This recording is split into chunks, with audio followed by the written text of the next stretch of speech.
Bonjour mesdames et messieurs, bienvenue à votre tout premier numéro de Voix et Vérité. Aujourd'hui, ensemble avec vous, nous allons parler du thème influence des TikTokeuses sur la société et j'ai le réel plaisir de recevoir pour vous sur ces plateaux Brunel Mutombo, à qui j'ai dit bonjour.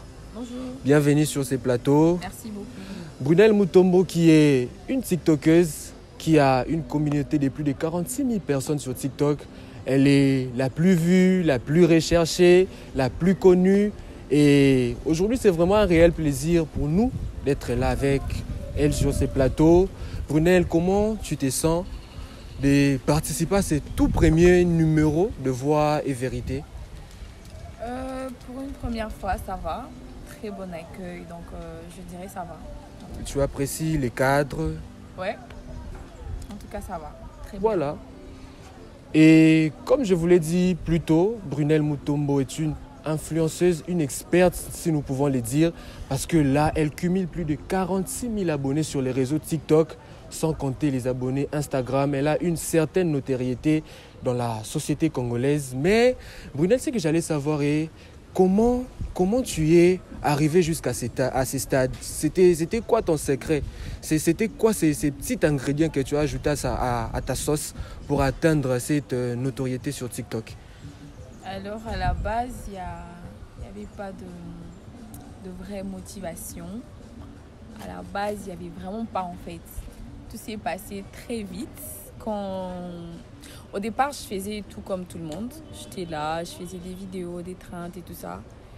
Mais un bon jour, j'ai décidé de sortir un peu de l'ordinaire, sortir un peu de ce que les autres faisaient.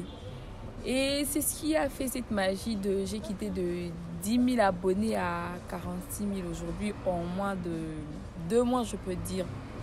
Donc ça s'est passé très, très, très vite en tout cas.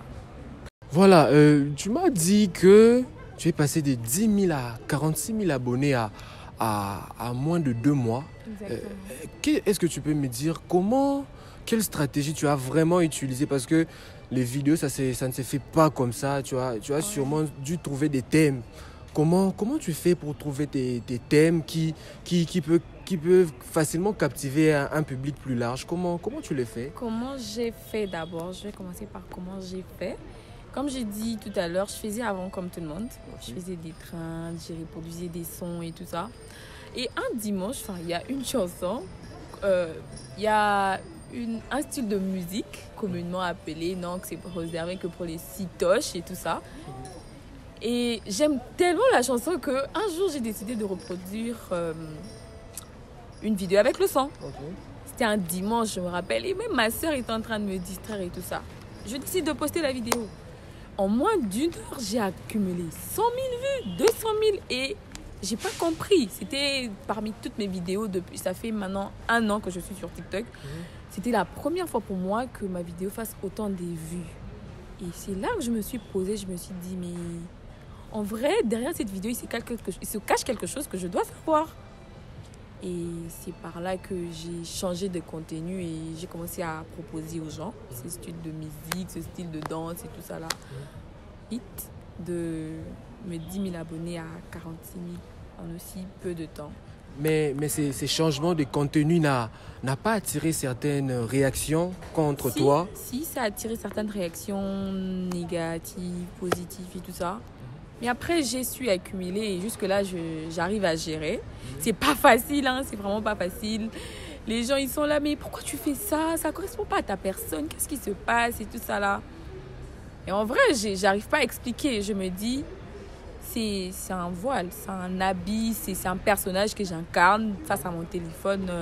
Je ne trouve pas ça important de passer tout mon temps à expliquer aux gens que voilà, c'est juste un personnage que j'incarne. Donc voilà.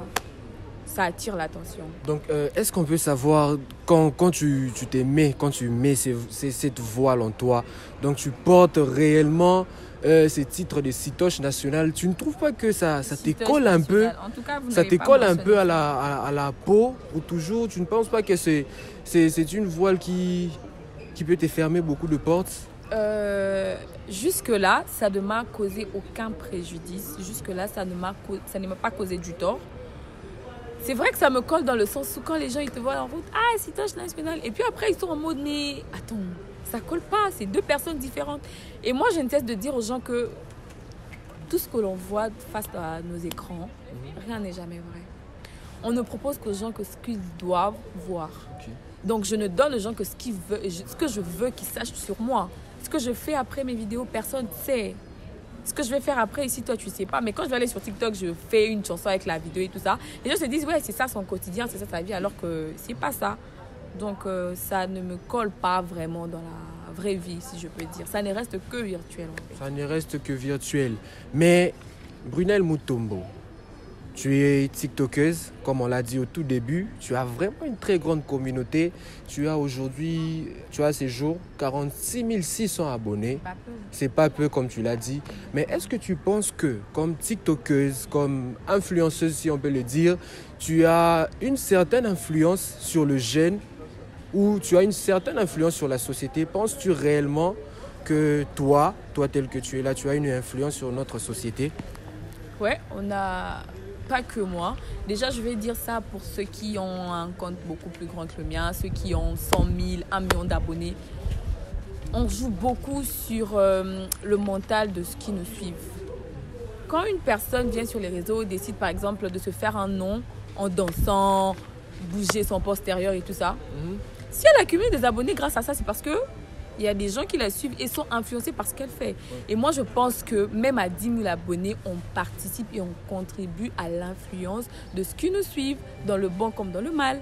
Et je pense que je contribue aussi à l'influence de certaines personnes. Donc voilà. Voilà, je reviens sur le point où tu as parlé des personnes qui bougent leur postérieur pour attirer des abonnés. Aujourd'hui, la société en général vous accuse, vous, les influenceuses, d'être à la base de la dépravation de mœurs ici en RDC, où on voit des femmes s'exposer, s'exhiber sur les réseaux pour attirer des vues, des abonnés. Que réponds-tu par rapport à toutes ces accusations? Eh bien, je vais répondre pour eux parce que moi, Dieu merci, je ne suis pas dans ce cas. Je ne fais pas partie de cette catégorie. Moi, je pense que vraiment la communauté, pas seulement la communauté congolaise, nos influenceurs doivent vraiment revoir ce côté. Ils doivent vraiment revoir sur les réseaux. Aujourd'hui, il y a des enfants de 12 ans, 13 ans et tout ça.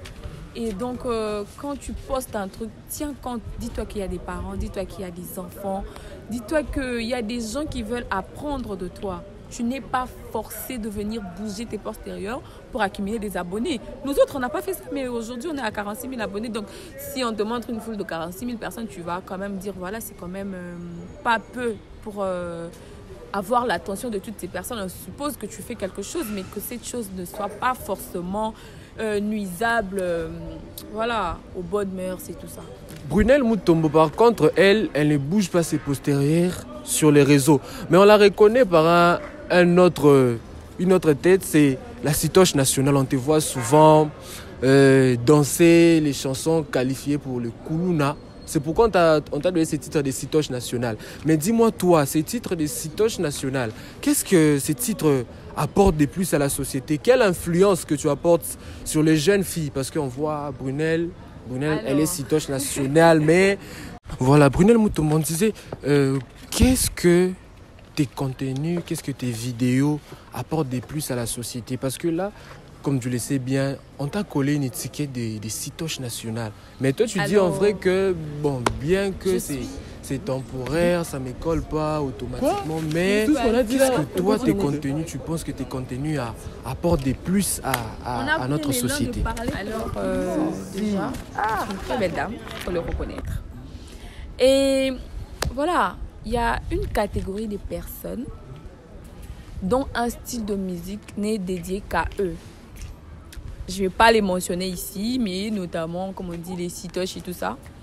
Mais il y a de ces gens très belles, très classe. Elle est tellement fan de cette musique-là qu'elle ne peut se permettre de le chanter en public, parce que ça va la rabaisser. Elle va perdre le fait d'être classe et tout ça. Mais ce n'est pas mon cas. Je suis très belle, je suis intelligente. Mais on dit que ce style de musique, non, c'est que pour un style de personnes là, qui n'ont pas une bonne éducation, qui ne réfléchissent pas. Alors que ce n'est pas le cas. C'est pas le cas. Tout le monde est libre de chanter Si seulement si ce qu'il entend est agréable à l'oreille, comme on définit la musique. Donc, je donne l'occasion, à ces gens aussi, de cette autre classe, des gens intelligents ou pas, de se sentir libres de chanter n'importe quelle musique. Parce que ce n'est pas obligatoirement parce que tu es belle que tu dois chanter du taiki, du dajou, et que tu ne peux pas chanter les autres musiques. Tu vois un peu. Et du coup, moi, je pense que à travers moi, il y a des gens qui se sont sentis libres, qui se sont dit, elle a fait, donc je peux aussi le faire. Mais tu ne trouves pas que tes contenus peuvent encourager certaines personnes qui sont déjà dans ça de commencer à abuser? Parce qu'ils peuvent se dire, ah, on voit Brunel, une belle fille les faire. Elle n'est pas comme toi, mais elle veut commencer à déborder, tu vois. Est-ce que tu ne trouves pas que ton contenu sera encourageant à la dépravation? Tu ne penses pas comme moi? Ou peut-être comme la majorité des personnes? C'est parce que eux, ils veulent que ça leur colle à la peau. Parce que déjà, quand tu l'es vraiment, quand on te dit que tu es vraiment, vraiment sitoche, et que tu te mets aussi à chanter ce style de musique, ça te colle et ça te rattrape. Et quand t'en fais de trop, tu perds ta crédibilité, tu perds le respect et tout ça là. Je vous conseille de ne juste pas en faire de trop.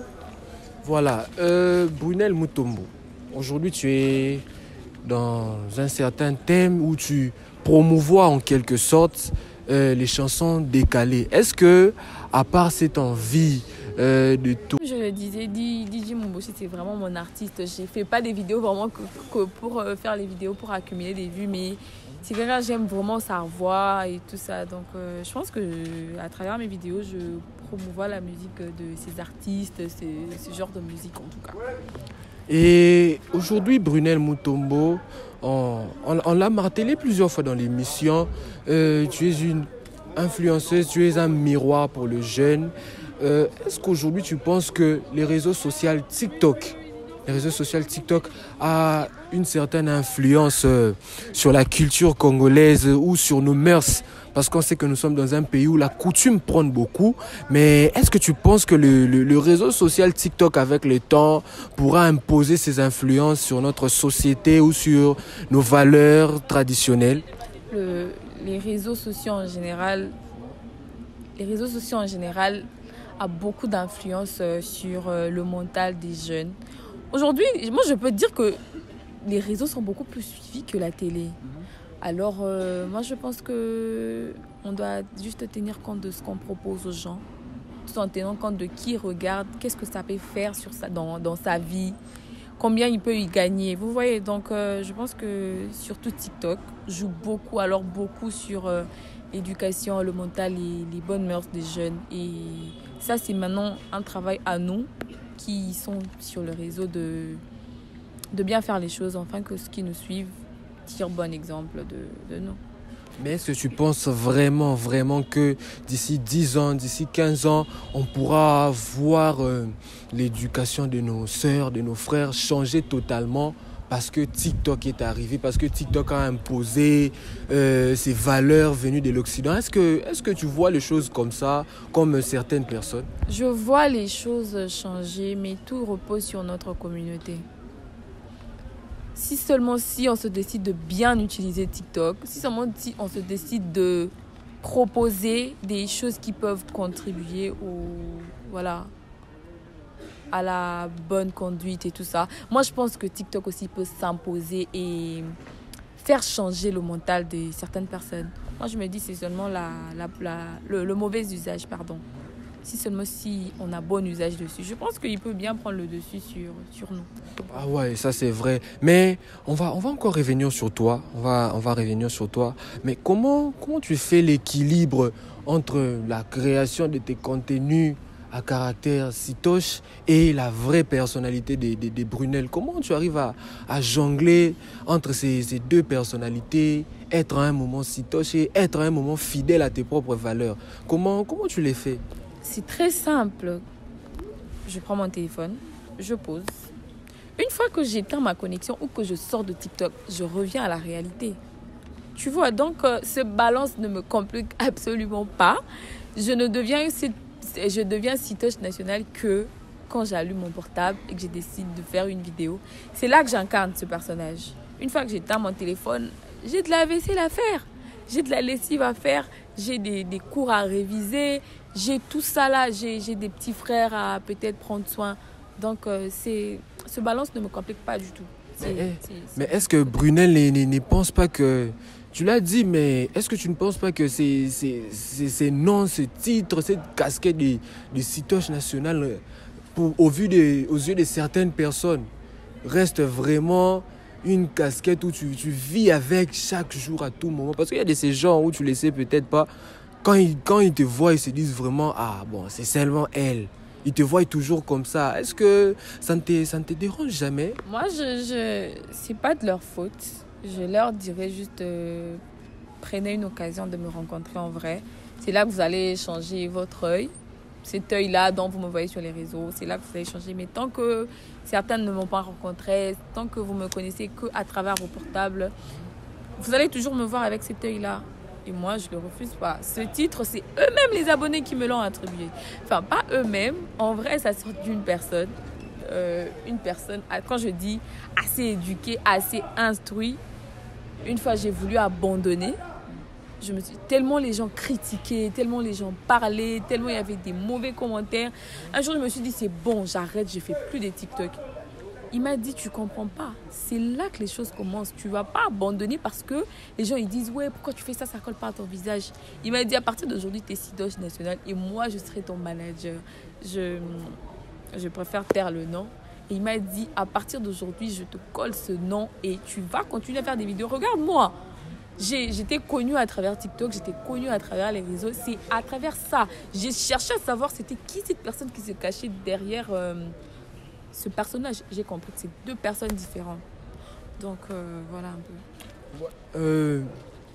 Toujours par rapport à toi, qu'est-ce que tu penses par rapport à grâce à cette communauté, grâce à cette notoriété que tu as déjà acquis sur TikTok, est-ce que tu penses éternellement ou tu penses dans les années à venir, dans les mois à venir, rester cette Citoche nationale, rester cette dame qui promouvoit les décalés, qui promouvoit les chansons, voilà, dites pour les Koulouna, ou peut-être tu as autre vision d'avenir? Est-ce que c'est le cas? Sur ça, je pense que je vais assez décevoir mes abonnés, mais ils seront obligés de s'y faire en tout cas parce que je ne me vois pas rester longtemps dans ça. Pour moi, c'est une stratégie qui a été mise au point pour maquiller mes abonnés, les vues. Plus les gens ils te voient sur TikTok, plus tu restes dans leur mémoire. Ah, donc ce genre de contenu, c'était en quelque sorte une stratégie pour attirer des abonnés. Ça allait jusqu'à présent. Okay. Et je pense que d'ici pas longtemps, j'ai un objectif. Une fois que j'atteins ça, je pense que mes très chers abonnés, vous allez m'excuser. Je pense que je vais un peu vous décevoir sur ces points. Et on va essayer un peu de faire autre chose, mais toujours peut-être dans le même style, qui sait. Essayer de faire autre chose, mais toujours peut-être dans le même style. Mais est-ce que Brunel Mutombo, en changeant de contenu, ne va pas perdre sa visibilité? Est-ce que vous n'allez pas perdre cette notoriété? Vous n'allez pas perdre des abonnés? Voilà pourquoi je ne compte pas le faire de sitôt. Je vais quand même que mes abonnés gardent encore cette image de moi. Je vais encore les garder avec moi. Plus ils me voient, plus même si je changeais de contenu, rien que le fait de s'habituer à voir ta tête, c'est fini. Même si tu changeais de contenu, ils sont déjà abonnés, ils vont s'y faire avec. Mais pas de sitôt. Pas de sitôt. Voilà, Brunel Mutombo, elle a parlé d'elle, elle a parlé de ses motivations. On a scrollé entre sa motivation, les critiques dont elle fait face, sa vision personnelle, ce qu'elle pense du réseau social TikTok. Mais maintenant, Brunel, je vais te demander de regarder la caméra parce que au travers de cette caméra, il y a un jeune homme, il y a une jeune fille, il y a une maman, il y a un papa qui t'observe. Au travers de cette caméra, qu'est-ce que tu as à dire à toutes ces personnes? Est-ce que réellement, vous les TikTokers, vous les influenceurs, vous détruisez notre société? Est-ce que vous vraiment, vous êtes le pilier principal de la dépravation de mœurs au sein de notre société? Sur cette question, je ne vais pas aller très loin. On dit que nous TikTokers, nous influenceurs et tout ça, on détruit pour nuire à l'éducation ou aux mœurs des jeunes ou des gens qui me suivent. Pas du tout. Tout dépend de ce qu'on propose. La bonne utilisation, c'est tout. Donc, très chers parents, c'est pas de notre faute. Chacun a sa vision, chacun sait le pourquoi il est sur les réseaux. Et moi, je sais le pourquoi. Et donc, voilà, c'est ça. Voilà. Très chers téléspectateurs, merci. Vous étiez nombreux à nous suivre. C'était le tout premier numéro, comme on le rappelle bien, de Voix et Vérité. Et aujourd'hui, on a eu le réel plaisir de recevoir Brunel Mutombo, alias, on l'appelle communément Mika, ensemble avec moi, voilà, la Citoche nationale. Elle a parlé de ses motivations, elle a parlé de tout ce qui relie son identité TikTok et à l'influence qu'elle porte sur la société congolaise et sur les jeunes en particulier. Nous avons été très très heureux de présenter ce tout premier numéro de Voix et Vérité. Brunel, nous te remercions vraiment. C'est moi qui vous remercie. J'espère que ça ne sera pas une dernière fois en tout cas. Merci beaucoup. En tout cas, ça ne sera pas une dernière. On aura encore le plaisir de te recevoir sur ces plateaux. Et très particulièrement, je vais remercier notre directeur de production, le directeur Cédric K. depuis Paris-France. Nous te disons merci. Merci à toute l'équipe de production. Merci à vous les téléspectateurs. Nous vous faisons confiance. Suivez nos contenus sur Culture Divers Télévision. Les prochains numéros vous arriveront.